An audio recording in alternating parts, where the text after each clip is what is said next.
다 같이 묵도하심으로 주일 예배를 하나님 앞에 드리시겠습니다.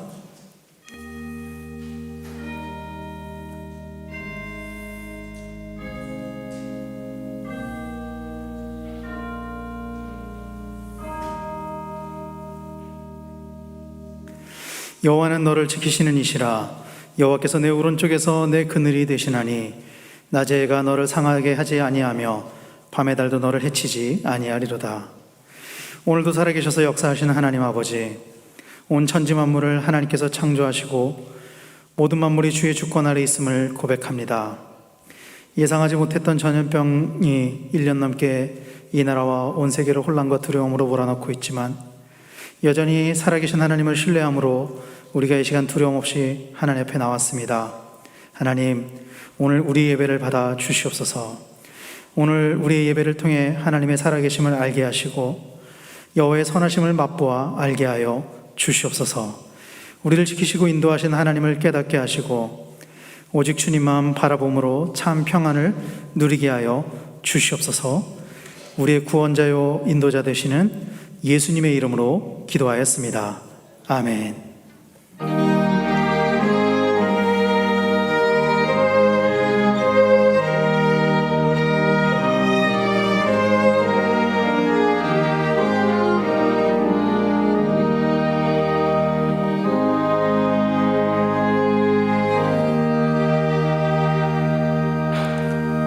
다 같이 자리에서 일어나셔서 찬송가 1장 찬양하시겠습니다.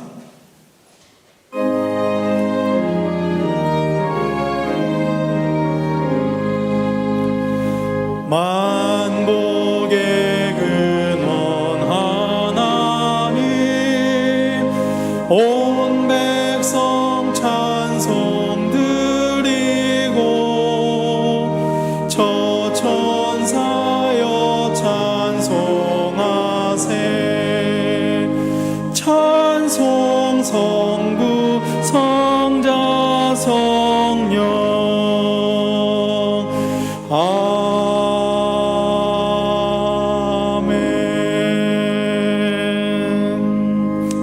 사도신경으로 우리의 신앙을 고백합니다. 나는 전능하신 아버지 하나님 천지의 창조주를 믿습니다. 나는 그의 유일하신 아들 우리 주 예수 그리스도를 믿습니다. 그는 성령으로 잉태되어 동정녀 마리아에게서 나시고 본디오 빌라도에게 고난을 받아 십자가에 못 박혀 죽으시고 장사된 지 사흘 만에 죽은 자 가운데서 다시 살아나셨으며 하늘에 오르시어 전능하신 아버지 하나님 우편에 앉아 계시다가 거기로부터 살아있는 자와 죽은 자를 심판하러 오십니다. 나는 성령을 믿으며 거룩한 공교회와 성도의 교제와 죄를 용서받는 것과 몸의 부활과 영생을 믿습니다. 아멘. 다 같이 자리에 앉으셔서 교독문 7번 시편 13편을 교독하시겠습니다.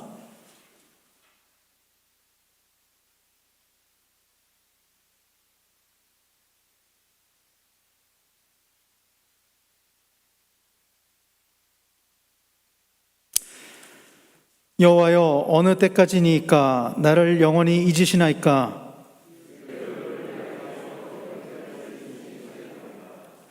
나의 영혼이 번민하고 종일토록 마음에 근심하기를 어느 때까지 하오며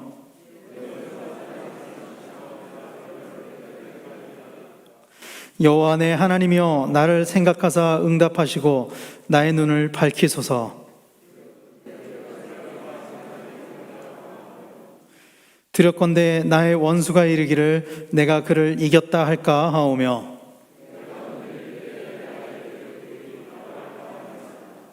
나는 오직 주의 사랑을 의지하여 싸우니 내가 여호와를 찬송하리니 이는 주께서 내게 은덕을 베푸심이로다. 아멘.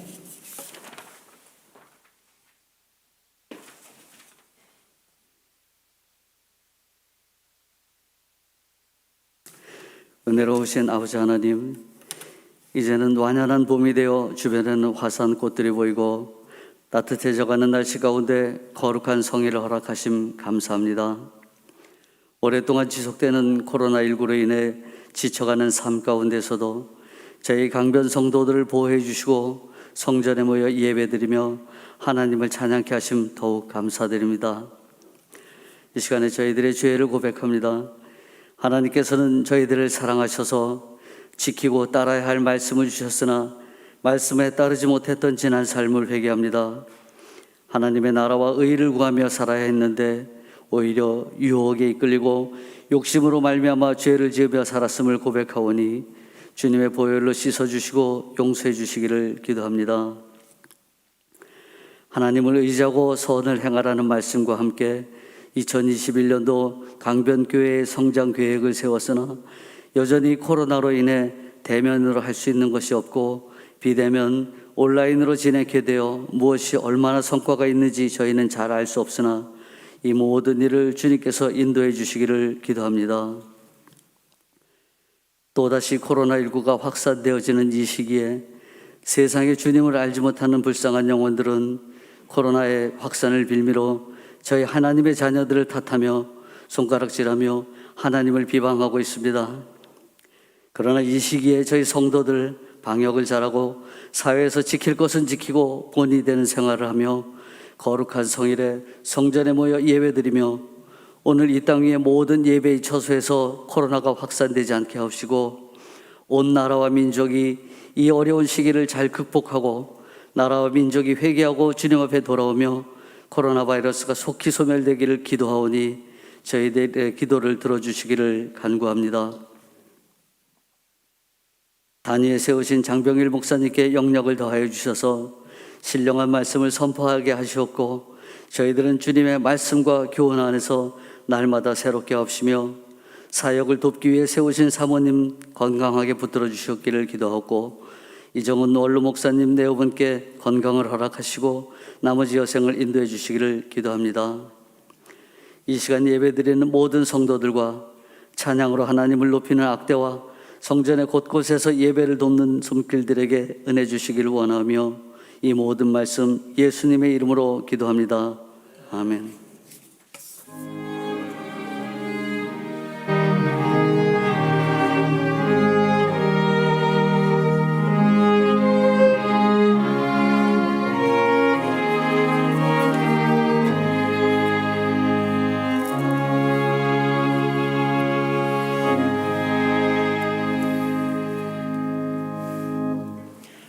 다 같이 찬송가 543장 찬양하시겠습니다.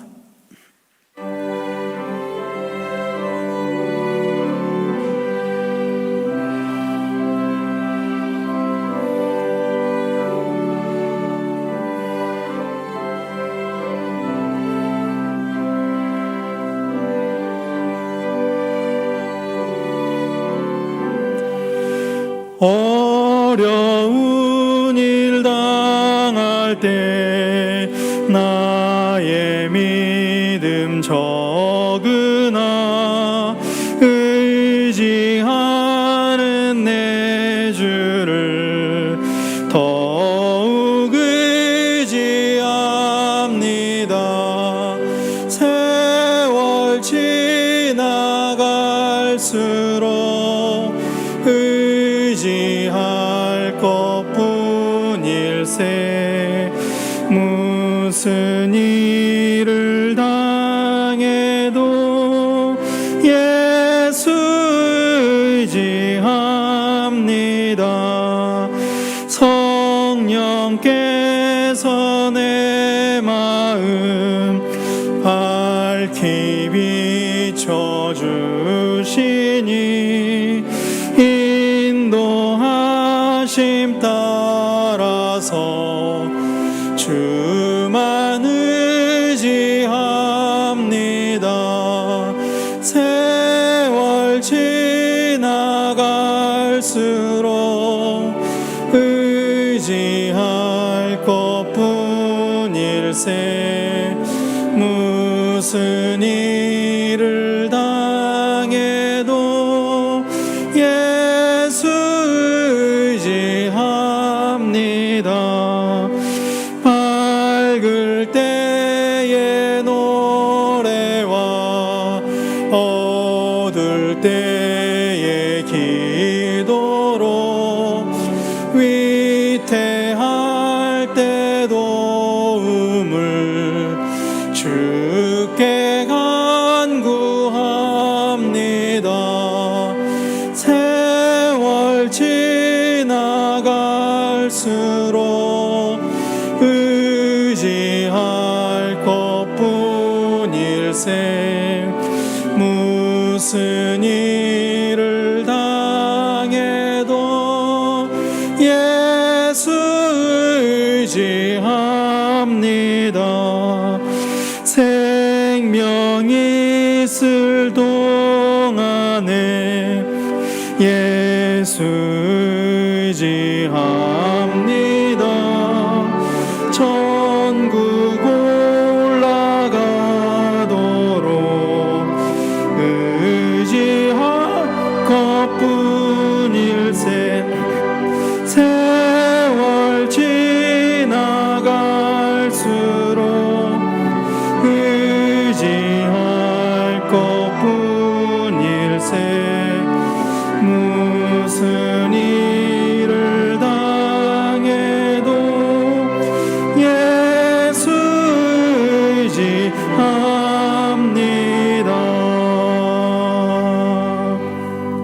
아멘.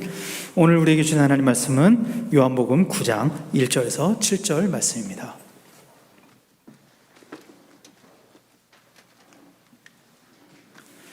요한복음 9장 1절에서 7절까지 말씀입니다.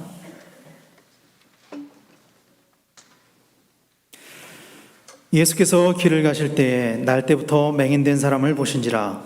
제자들이 물어 이르되 랍비여, 이 사람이 맹인으로 난 것이 누구의 죄로 인함이니이까? 자기니이까 그의 부모니이까? 예수께서 대답하시되 이 사람이나 그 부모의 죄로 인한 것이 아니라 그에게서 하나님이 하시는 일을 나타내고자 하심이라. 때가 아직 낮음에 나를 보내신 이의 일을 우리가 하여야 하리라. 밤이 오리니 그때는 아무도 일할 수 없느니라. 내가 세상에 있는 동안에는 세상의 빛이로라. 이 말씀을 하시고 땅에 침을 뱉어 진흙을 이겨 그의 손에 바르시고 그의 눈에 바르시고 이르시되 실로암 못에 가서 씻으라 하시니, 실로암은 번역하면 보냄을 받았다는 뜻이라. 이에 가서 씻고 밝은 눈으로 왔더라. 아멘.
그리스도 안에서 새롭게 하시고 그리스도로 인하여 자유케 되었네. 우리는 무명하나 유명한 자요, 죽음의 위기 속에도 참 생명 가졌고 근심하나 기뻐하며 가난하나 다른 이를 부욕해 하는 자로다.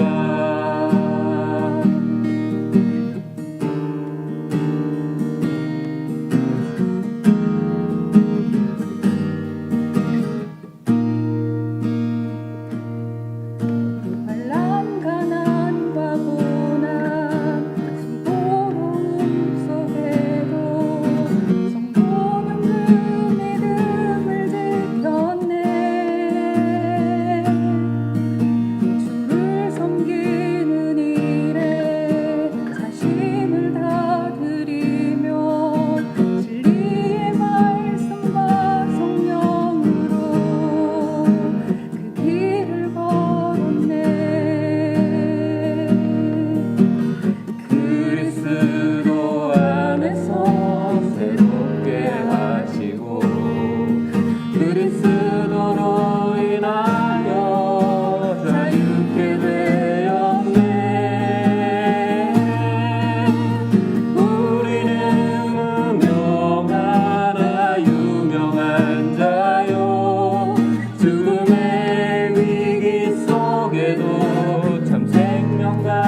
좋고 근심 하나 기뻐하며 하나하나 다른 이를 부욕해 하는 자로다.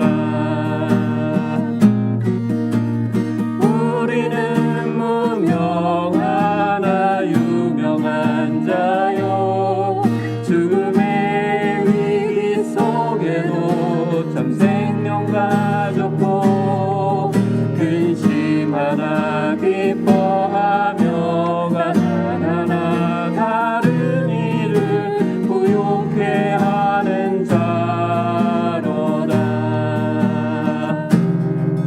모든 것 가진 자로다.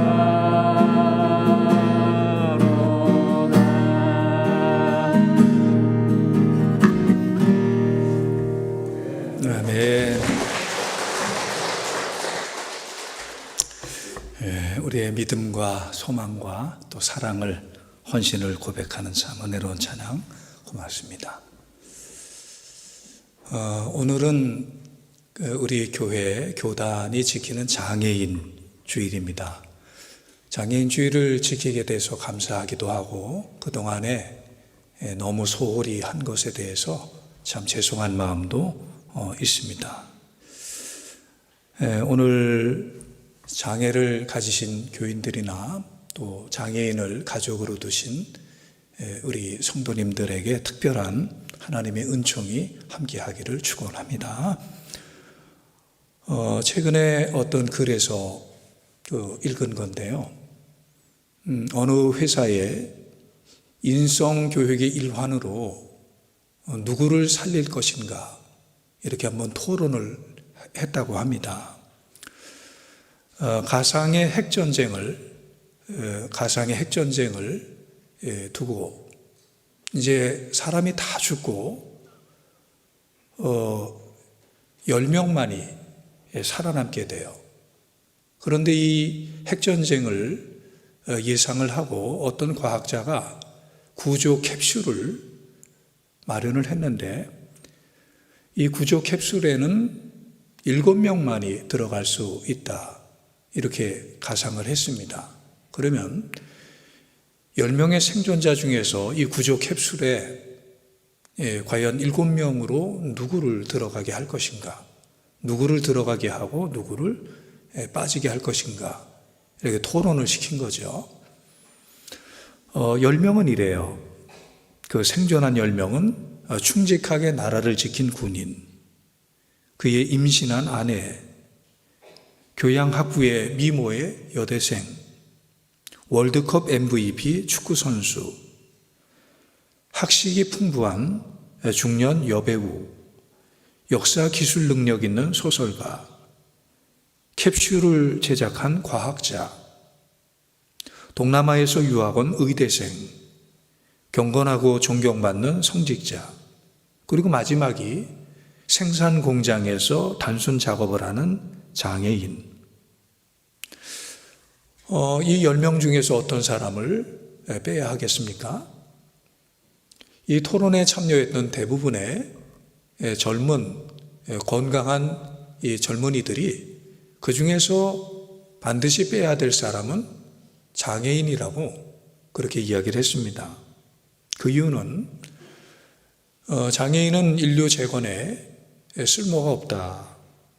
이런 그 논리였습니다.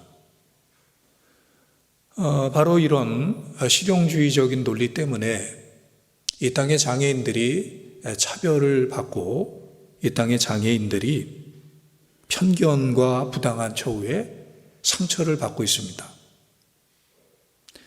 이 글을 쓴 분은 반드시 장애인은 빼지 말고 구원해야 된다.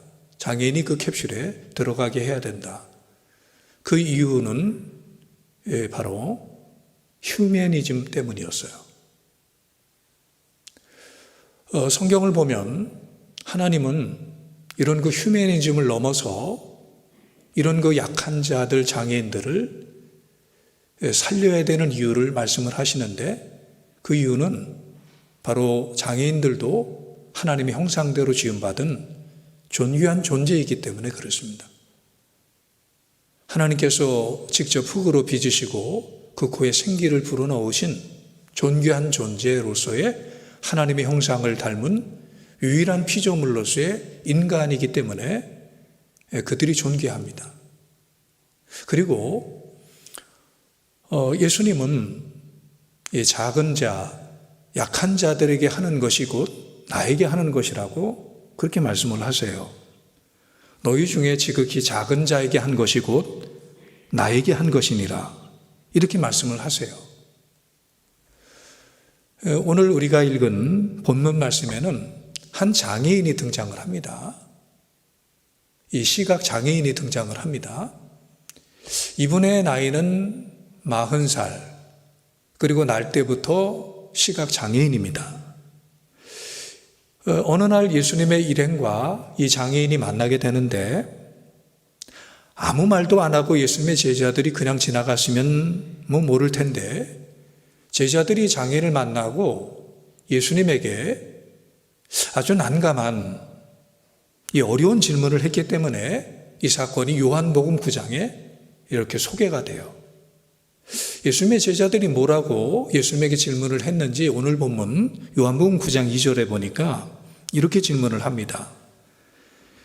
제자들이 물어 이르되 라삐여 이 사람이 맹인으로 난 것이 누구의 죄로 인함이니이까 자기니이까 그의 부모니이까. 보세요 여러분, 여기 예수님의 제자들에게는 이미 판단이 내려졌어요. 이미 그 사람에 대한 이 판단이 내려졌어요. 이 판결을 가지고 있어요. 바로 맹인이 된 것은 죄값이다. 장애인들의 이 죄값이다. 이렇게 판결을 내리고 있어요. 오늘 우리가 이 말씀을 보면서 생각해 봐야 되는 게 있습니다. 지금 사실 이 예수님의 제자들은 지혜롭지 못한 거예요. 예수님의 제자들은 지금 그 사람 앞에서, 그 맹인 앞에서, 장애인 앞에서 이렇게 질문하면 안 돼요. 멀쩡한 사람을 앞에 세워놓고 그 앞에서 죄인으로 규정해버리고 이렇게 질문을 하는 것은 그것은 이 예수님의 제자들이 경솔한 거예요. 아무리 맹인이지만 그가 단지 보지 못할 뿐이지 듣고 있고 생각이 있고 감정이 있고 이 인격체인데 그 사람 앞에서 이렇게 그 사람을 나의 죄인이라고 단정을 하고 이렇게 질문을 한다는 것은 전혀 그 사람의 심정을 헤아리지 않는, 그 사람이 이 말을 듣고 어떻게 생각하고 어떤 감정을 가질지 전혀 고려하지 않는 그런 참으로 무례하고 참으로 미련한 그런 질문이에요. 사실 궁금하면 예수님에게 조용히 찾아가서 예수님, 이 사람이 이렇게 된 것에는 하나님의 어떠한 계획이 있는 겁니까? 하나님의 뜻이 무엇입니까? 이렇게 물어봐야 되는 것이 옳은 거죠. 근데 이 제자들 보십시오.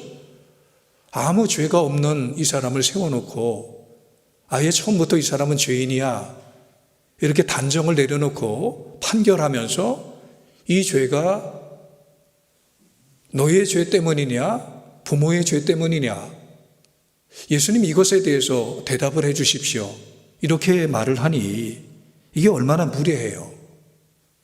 한번 생각해 보십시오. 어떤 성도님이 암에 걸렸다고 생각을 해 보십시다. 그리고 암 수술을 했어요. 암 수술을 하고 병원에 입원해 계시는 그 성도님을 교회의 목사님과 또 권사님, 집사님들이 병원에 신방을 갔습니다. 이제 막 암 수술을 하고 고통 중에 있는 그분에게 가서 기도도 하겠죠. 혹은 찬송도 하고 성경 말씀도 함께 나누겠죠. 근데 그 신방대원 중에 한 사람이 목사님, 이 사람이 암에 걸린 것이 이 사람의 죄 때문입니까? 아니면 이 사람의 부모의 죄 때문입니까? 목사님 이것에 대해서 답을 주십시오. 이게 얼마나 말도 안 되는 질문입니까? 이것만이 아니라 살다 보면 사업에 실패할 때가 있어요. 시험에 떨어질 때가 있어요. 사업에 실패한 사람, 시험에 떨어진 사람에게 가서 이 사람이 사업에 실패하고 이 사람이 시험에 낙방한 이유가 이 사람의 죄 때문입니까? 아니면 부모의 죄 때문입니까? 대답을 해 보십시오. 이렇게 질문한다라는 게 이게 얼마나 무례합니까? 사실 인간의 고난의 원인은 세 가지로 정리를 합니다. 첫 번째는 죄 때문이에요. 죄의 형벌, 죄의 형벌로 고난이 와요. 죄로 인한 이 고난, 죄값으로 인한 고난, 이것이 있어요. 그리고 두 번째는 애매한 고난이 있어요. 정말 어떤 그 누명을 억울하게 썼다든지 어떤 그 오해를 받았다든지 전혀 잘못한 것이 없는데 이렇게 억울하게 애매하게 고난을 받는 이런 일들이 있어요. 이것을 성경은 애매한 고난 이렇게 말하죠. 그리고 성경은 이렇게 애매하게 고난을 받는 자들은 견디면 참으면 이들에게 상이 있다. 이렇게 위로의 말씀을 하시는 거예요. 그리고 고난은 성경에 보니까 거룩한 고난이 있어요. 주님을 위한 고난, 십자가를 지는 고난, 하나님의 뜻을 이루기 위한 고난, 이런 거 거룩한 고난이 있어요. 그러니까 모든 고난이 이 모두 죄값이다. 이렇게 단정할 수가 없는 거죠. 이 장애가 죄값이다. 이렇게 단정할 수가 없는 거죠. 장애는 두 가지 차원에서 장애가 온다 그러지 않습니까? 첫 번째 장애는 선천적 장애. 두 번째 장애는 후천적 장애. 선천적 장애는 유전인자가 이상이 생겨가지고 장애가 오는 거죠. 혹은 임신한 산모에게 어떤 그 충격이라든지 이상이 와서 선천적으로 장애가 생기는 거죠. 선천적 장애가 있어요. 그리고 후천적인 장애가 있습니다. 살다 보니까 교통사고를 만나든지 어떤 사건, 사고를 통해서 병들이 온다든지 이래서 장애가 생기는 것들을 후천적인 장애라 이렇게 말합니다. 그런데 어느 나라를 막론하고 선천적인 장애보다 후천적인 장애가 많아요. 훨씬 많아요. 대개 선천적인 장애가 10% 정도라고 말하고 후천적인 장애가 90%라 그래요. 그러니까 대부분의 장애는 후천적으로 오는 거죠. 그러므로 우리는 생각을 해야 됩니다. 우리 중에 그 누구도 이런 거 장애로부터 철저하게 완전하게 보장받을 사람은 아무도 없다라는 거예요. 언제, 어떻게, 어떤 사건을 통해서 어떤 경우에 우리에게 장애가 올지 나는 장애가 안 와. 나는 평생에 장애가 오지 않아. 나는 장애와 상관이 없어. 이렇게 말할 수 있는 사람은 세상에 아무도 없습니다. 세상에 그 누구도 이 장애로부터 완전히 독립된 자유로운 사람은 아무도 없습니다. 사실 분명한 게 이거예요. 사람이 나이가 들어 늙어가면 장애가 옵니다. 이 안경을 끼신 분들, 저도 고등학교 2학년 때부터 안경을 꼈거든요. 요즘에는 설교할 때는 안경을 벗습니다만 안경을 제가 고등학교 때부터 꼈는데 사실 안경을 꼈다라는 것은 장애가 왔다라는 거예요. 이 눈이 안 보이는 거예요. 멀리 있는 게 안 보이고 또 나이가 더 들게 되면 가까운 데 작은 것들이 안 보이면서 이게 눈에 장애가 온 거예요. 어떤 도구를 이용하고 기구를 이용하고 어떤 그 도구들을 도움을 받아서 보게 되는 이런 것들이 장애 아닙니까? 오늘 설교를 듣는 분들 중에 혹시 보청기를 끼고 설교를 듣는 분이 계실지 모르겠어요? 그러면은 그분은 청각장애죠. 이 도구를 통해서, 보청기를 통해서 듣는 도움을 받으면서 듣게 되니까 이분은 청각장애예요. 이게 제대로 듣지를 못하는 거예요. 장애가 생긴 거예요. 이것뿐이겠습니까? 기억을 못하는 거죠. 바로 앞에서 이야기해놓고 뒤돌아서면은 내가 뭘 이야기했는지 모르는 이런 그 기억의 장애. 이 뭐 치매라고 말하는 장애, 이런 것들이 나이가 들면 사람이 다 생기는 거예요. 이 장애가 안 생기는 사람이 어디 있습니까? 나이 60 넘고 70 넘어서 장애가 없는 사람은 아무도 없는 거예요. 큰 소리 칠 것 아무것도 없어요. 장애자와 나를 구분할 것도 아무 그 이유가 없는 거예요. 나도 장애자인데 장애가 있는 사람이라고 그들을 무시하고 깔보고 그들을 구별을 한다라는 것은 이거는 말도 안 되는 거예요. 오늘 본문에 나오는 이 장애인은 사실 굉장히 기분이 나쁩니다. 오늘 이 분위기가 굉장히 썰렁해요. 아주 차가워요. 이분이 말을 안 해서 그렇지 사실 굉장히 기분이 나쁜 거예요. 사람들이 어느 날 자기 주변에 몰려오더니, 예수님의 무리가 자기 주변에 몰려오더니 자기를 앞에 세워놓고 자기가 묻지도 않았는데, 질문 한마디 하지 않았는데 뭐 이 사람이 장애가 된 것이 왜 장애가 왔는지, 그리고 심지어 이 사람이 장애가 된 것이 이 사람의 죄 때문이야, 그리고 더 나가서 이 사람이 장애가 온 것은 이 사람의 부모의 죄 때문일고 부모의 죄 때문일지도 몰라, 이렇게 말을 하니까 얼마나 이 장애인으로서는 기분 나쁘고 속상한 이런 그 일을 만나게 된 겁니까? 만약에 이 장애인이 정말 성질이 나서 당신들 뭔데 나한테 이렇게 얘기합니까? 내가 이렇게 장애인이 된 것이 죄값이라 그러는데 당신들은 나보다 뭐 얼마나 착하게 살았습니까? 이 나쁜 사람들이라고 욕을 한다라면 그 예수님이 뭐라고 답변을 하겠습니까? 실제로 보면은요, 장애인들은 죄를 짓는 확률이 비장애인들에 비해서 훨씬 낮아요. 그리고 이 장애인들을 만나보면 굉장히 겸손해요. 특별히 장애인들을 자녀로 둔 부모님들은 굉장히 겸손해요. 그들은 정말 자신들의 잘못으로 인해서 자녀들에게 누가 갈까봐 아주 이 죄를 짓지 않으려고, 선하게 살려고 굉장히 노력을 하시는 분들이 이 장애인을 자녀로 둔 부모님들의 심정이에요. 오늘 이 말씀에도 이런 그 제자들의 황당한, 말도 안 되는 이런 그 무례한 이 말을 듣고도 이 장애인이 이런 반구 아무런 말 하지 않거든요. 잘 참고 있거든요. 자, 이 가운데 예수님께서 이제 반응을 하시고 예수님께서 말씀을 하셔야 될 차례가 왔습니다. 예수님은 아주 선명하고 확실한 대답을 하십니다. 우선 이 장애인 문제를 두고 예수님의 제자들의 견해와 예수님과의 견해에 차이가 있어요. 예수님의 제자들은 이 사람의 장애가 바로 심판이다, 이 심판의 견해, 심판의 시각으로 이 장애를 봐요. 제자들의 시각은 심판적인 시각이라는 거예요. 이런 그 제자들의 시각으로 사람을 보면 세상에 고난은 죄값이라는 결론이 나와요. 장애는 죄값이라는 결론이 나와요.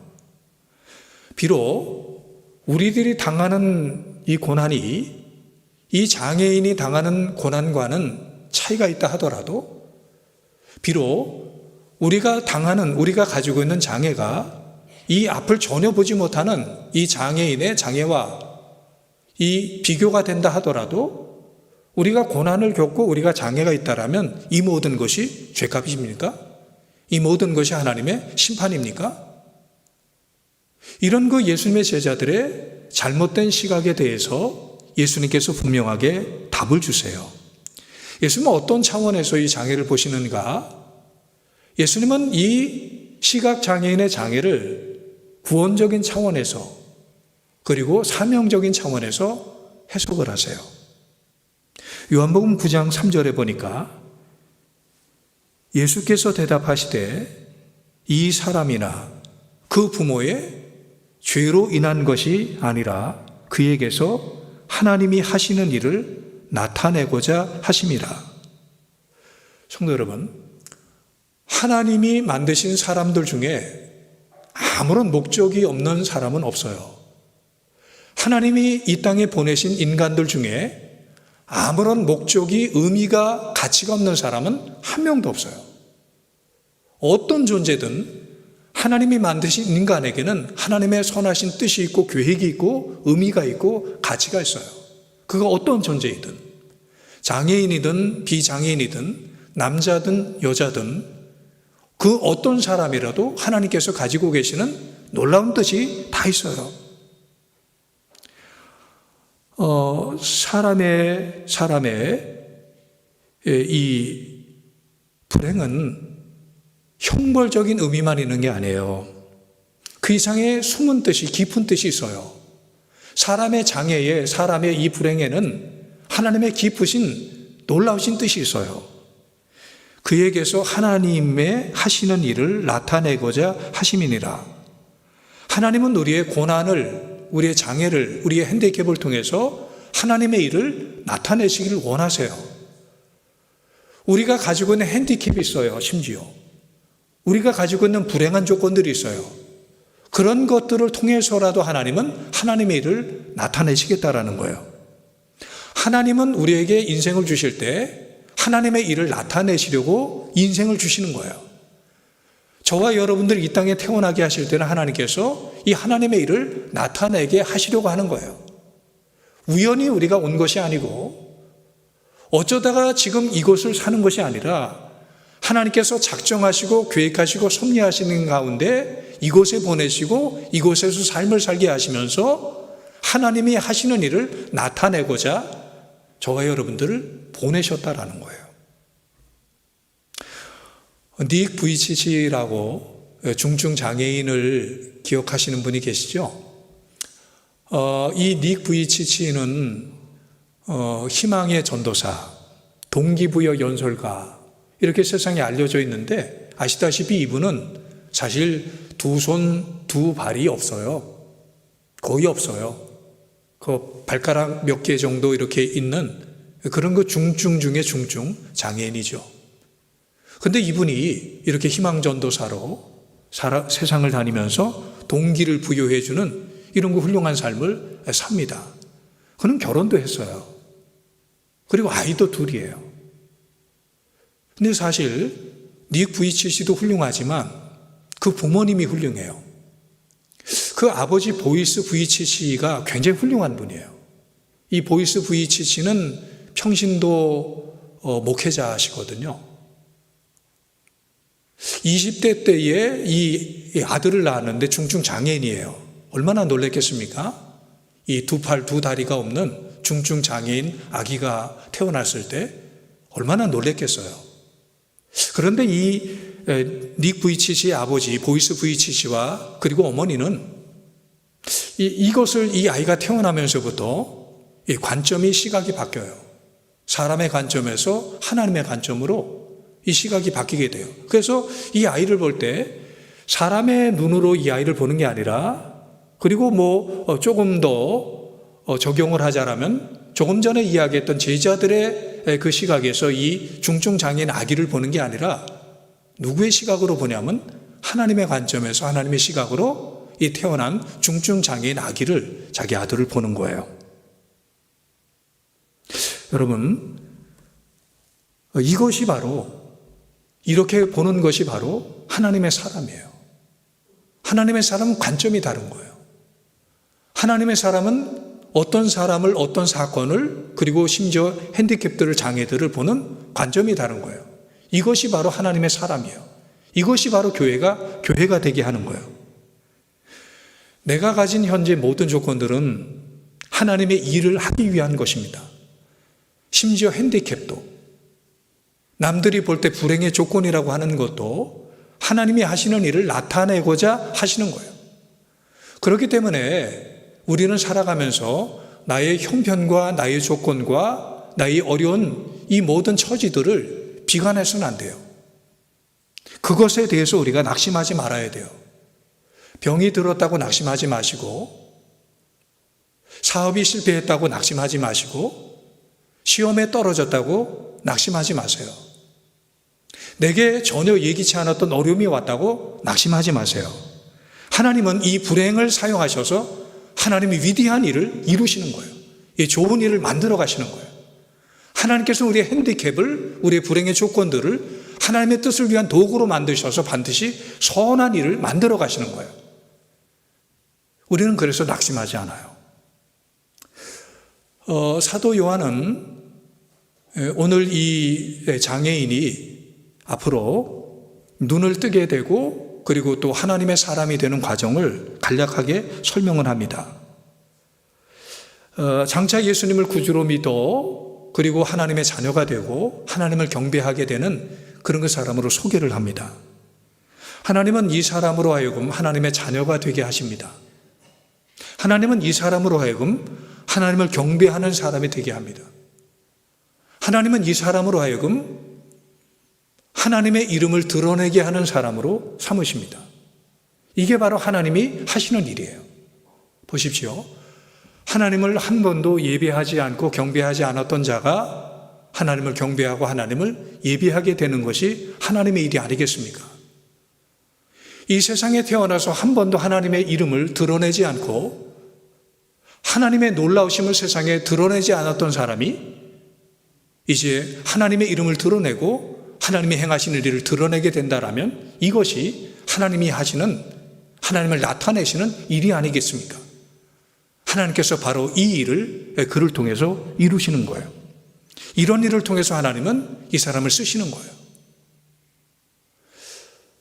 예수님은 이렇게 하나님의 하시는 일을 나타내고자 하심이라고 제자들과 다른 생각을 이 중증 이 시각 장애인에게 전달을 하고 이 장애인에게 아주 좋은 선물을, 정말 필요한 선물을 주십니다. 그 선물이 뭐겠습니까? 눈을 뜨게 하는 거죠.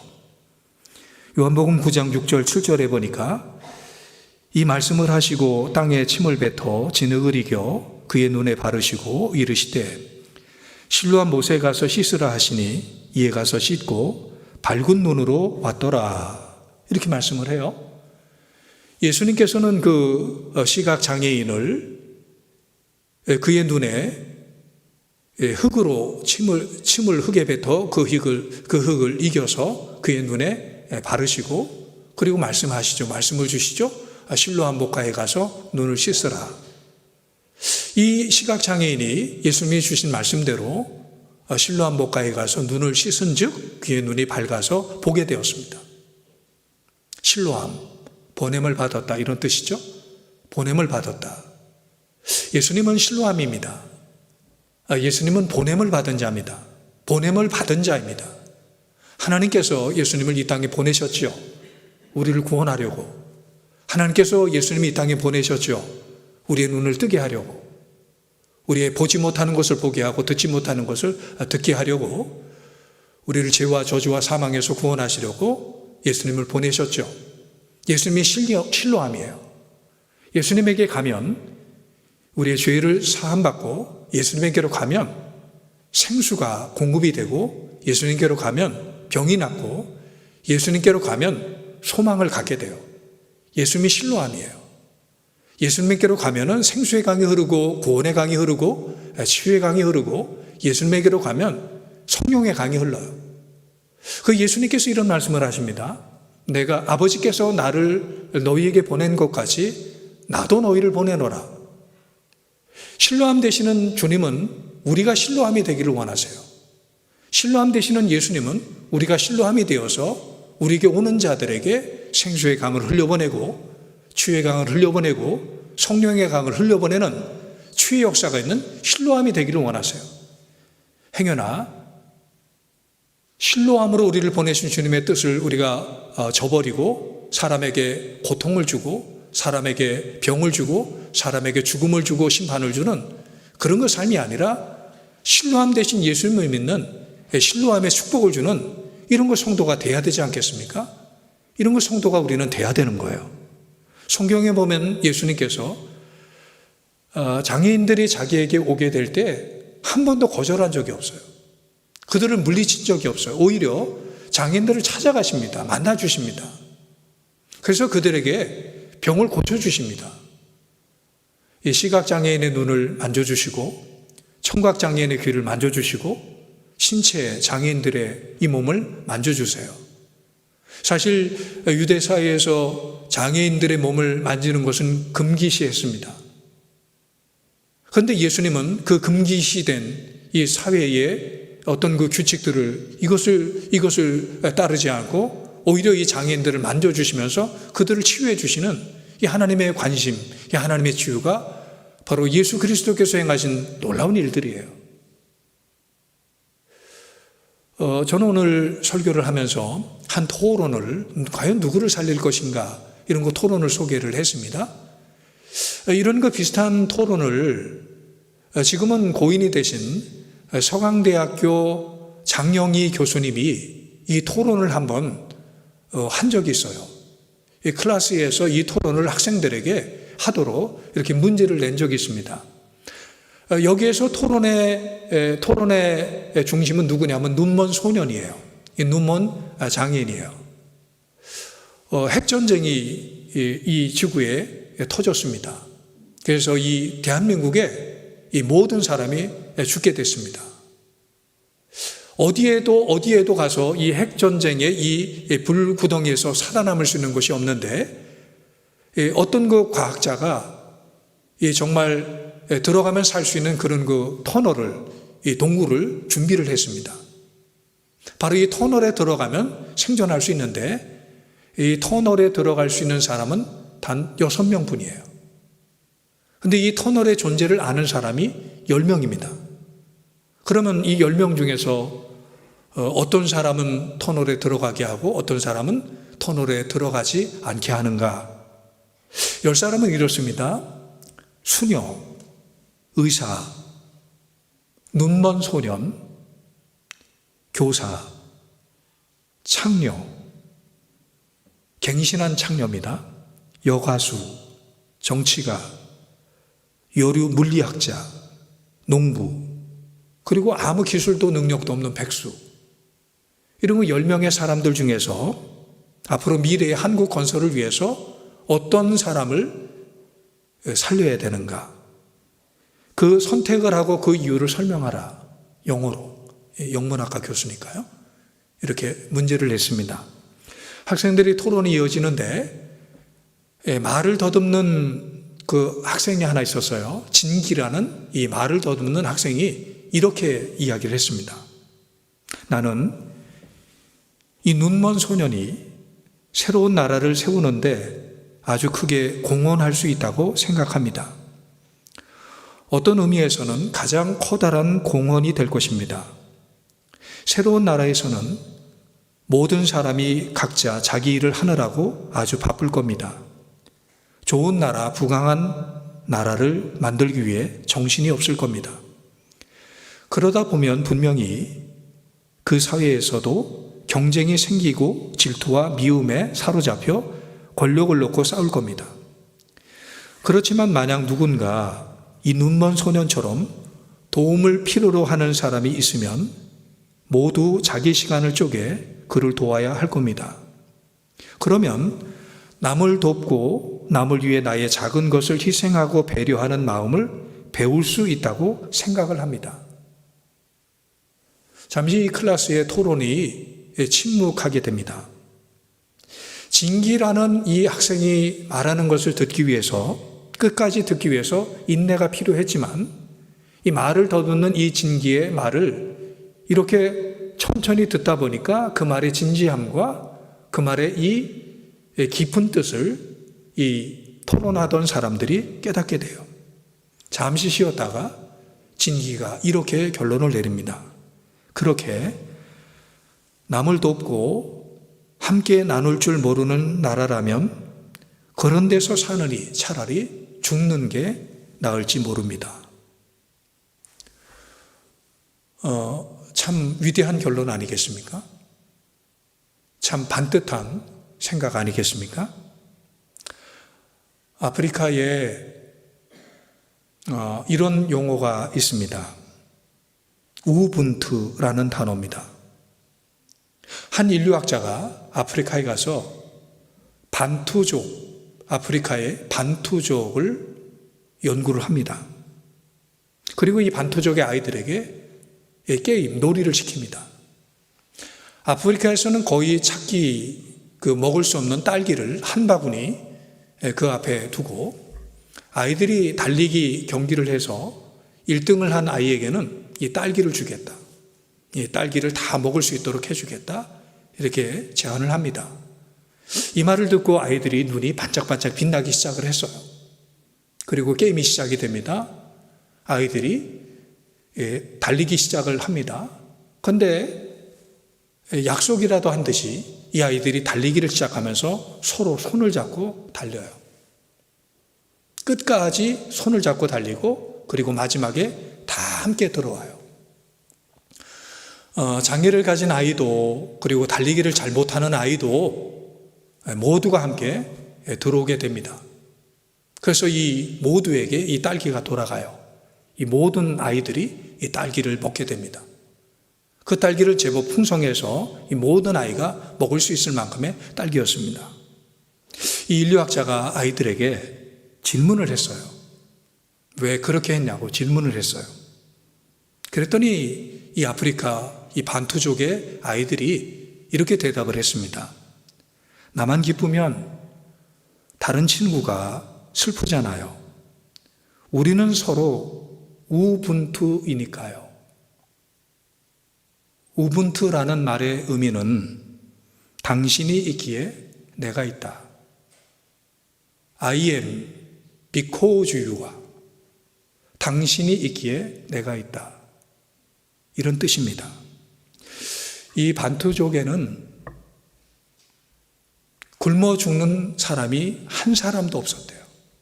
그 아프리카에서 굶어 죽는 사람이 한 사람도 없었대요. 성도 여러분, 우리는 몸 중에서 가장 약한 몸을 돌봐주고 케어해주고 그리고 섬겨줍니다. 몸 중에 가장 약한 부분을 우리의 몸이니까 그 몸이 있으니까 우리가 있으니까 그 약한 몸을 가장 먼저 신경을 쓰고 그리고 배려해주고 섬겨줍니다.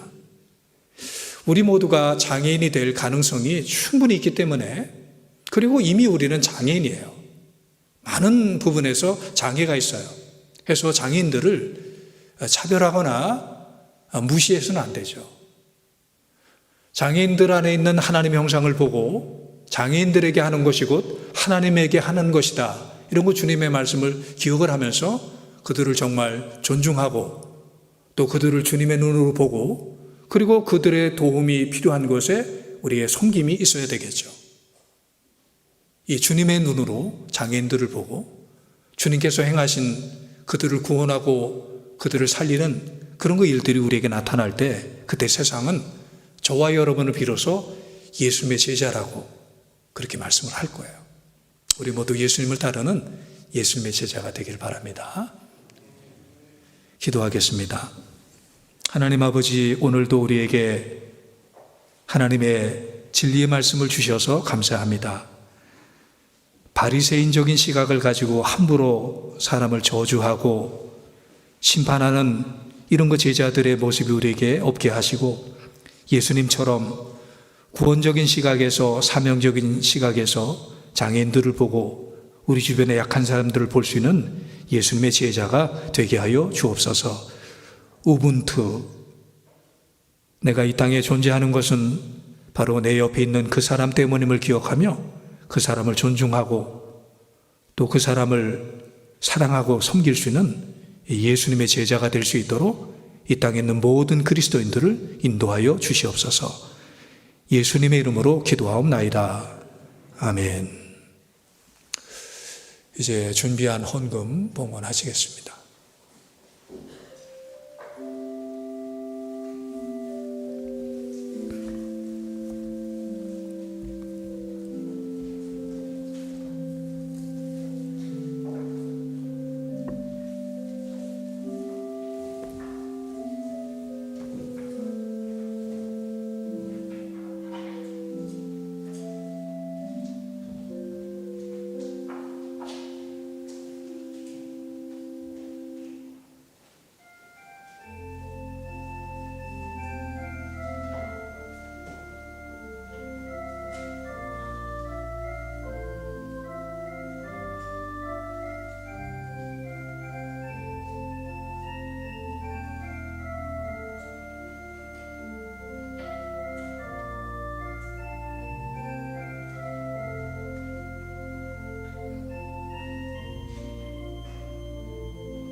아멘. 우리 함께 기도하겠습니다. 사랑하는 주님, 오늘 우리가 하나님 앞에 헌금을 올려드립니다. 주님이 온 우주 만물과 우리의 생명을 붙잡고 계시지 아니면 무너지고 우리는 살 수 없음을 기억하며 우리의 창조자, 통치자, 주관자로 믿으며 하나님 앞에 예물을 드립니다. 우리가 드리는 예물 하나님께서 기뻐 받아주시고 주님의 선한 사업에 사용되는 예물이 되게 하여 주시옵소서. 가난한 이웃을 돌아보고 하나님을 모르는 영혼을 구원하는 일에 사용되게 하시고 하나님의 놀라운 일을 이 땅에 이루는데 사용되는 값지고 하나님께서 쓰시는 소중한 예물이 되게 하여 주시옵소서. 사랑하는 성도들, 이 땅에 살아가면서 하늘의 신령한 복과 믿음의 복을 받게 하시고 주님의 뜻이 하늘에서 이룬 것 같이 땅에서도 이루어지는 형통의 복을 받게 하여 주시옵소서.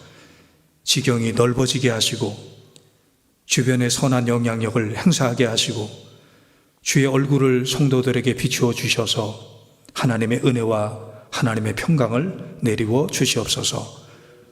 지혜와 명철과 지각을 주시고 권능과 은사와 영성으로 채워주셔서 하나님의 마음을 시원하게 해드리며 이 땅에 예수 그리스도의 도를 실천하며 예수님의 제자답게 살아갈 수 있도록 하나님께서 은총을 베풀어 주시옵소서. 우리 구주 예수님의 이름으로 간절히 기도하옵나이다. 아멘.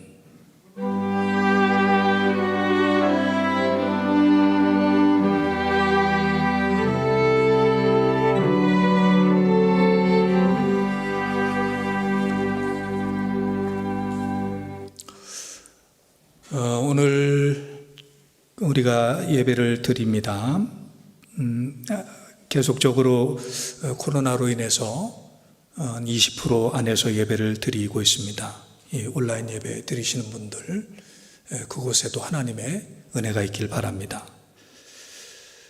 교회 학교 모임도 이렇게 투 트랙으로 그렇게 모임을 갖고 있습니다. 아이들의 신앙생활 더 관심을 갖고 후대들에게 신앙이 전수가 될 수 있도록 우리가 더 많이 신경을 써야 되겠습니다. 5월 2일에 어린이 주일에 유아 세례식을 거행하려고 합니다. 유아 세례 받기 원하는 부모님은 교회에 신청을 해 주시길 바랍니다. 지난 주간에 우리 청소년 교회의 교역자인 김희민 전도사님이 목사 안수를 받아서 이제 목사님이 되셨습니다. 오늘 2부 예배에는 김희민 목사님이 축도를 하셨는데 축하드리고 김희민 목사님의 앞으로의 사역과 하나님 앞에 쓰임받는 생애를 위해서 기도를 해 주시길 바랍니다. 이제 다 함께 화면에 나오고 또 주보에 있는 공동 기도문으로 기도를 하시겠습니다. 사랑의 주님, 어려운 이웃을 보고도 움직이지 않는 마음을 걷어내시고 부드러운 마음을 주시옵소서. 더러운 죄를 지으면서도 두려워하지 않는 마음을 베어내시고 부드러운 마음을 주시옵소서. 놀라운 은혜를 누리고도 불평하고 있는 마음을 잘라내시고 부드러운 마음을 주시옵소서. 삶의 문제로 낙담될 때 문제를 넘어 하나님을 바라보게 하옵소서. 앞날에 대한 염려로 흔들릴 때 하나님이 주시는 평강을 누리게 하옵소서. 이 땅의 교회가 외롭고 가난한 이웃에게 사랑을 전하게 하옵시고 사회를 섬기는 교회가 되게 하옵소서. 병든 자와 가난한 자, 슬픈 일을 당하고 소외된 자들의 친구가 되게 하옵소서. 열방 곳곳에 복음을 전하게 하옵시고 생명을 살리는 교회가 되게 하옵소서. 예수 그리스도의 이름으로 기도합니다. 아멘. 다 함께 일어나셔서 우리 함께 약할 때 강함 대신에 찬양하시겠습니다.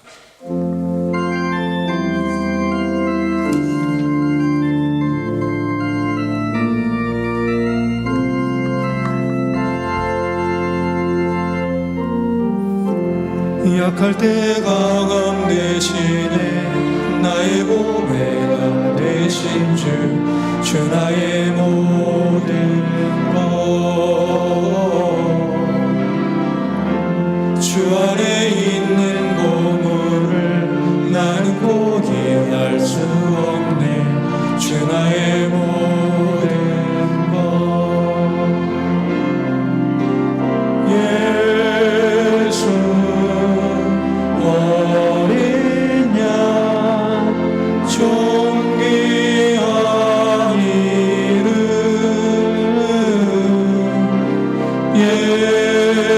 예수 어린 양 존귀한 이름 십자가 죄사하셨네 주님의 이름 찬양해 죄 나의 모든 것 쓰러진 나를 세우고 나의 빈잔을 채우네 죄 나의 모든 것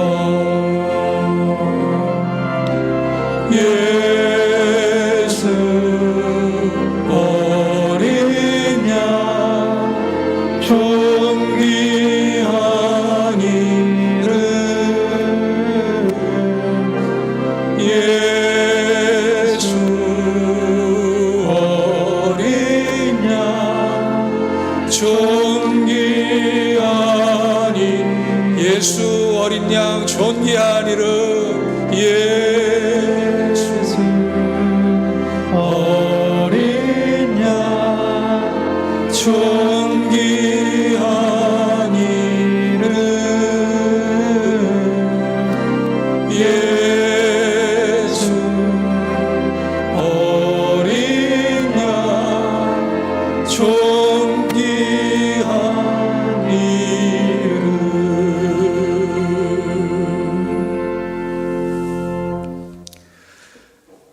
지금은 우리 주 예수 그리스도의 무한하시는 총과 하나님 아버지의 극진하신 사랑하심과 성령님의 감화 감동 인도하심이 오늘 거룩한 주일 하나님을 예배하는 하나님의 자녀들과 그 가정과 일터와 사역과 앞날과 이 나라 이민족 온 세상 위에 이제로부터 영원토록 함께 하시기를 간절히 축원하옵나이다. 아멘.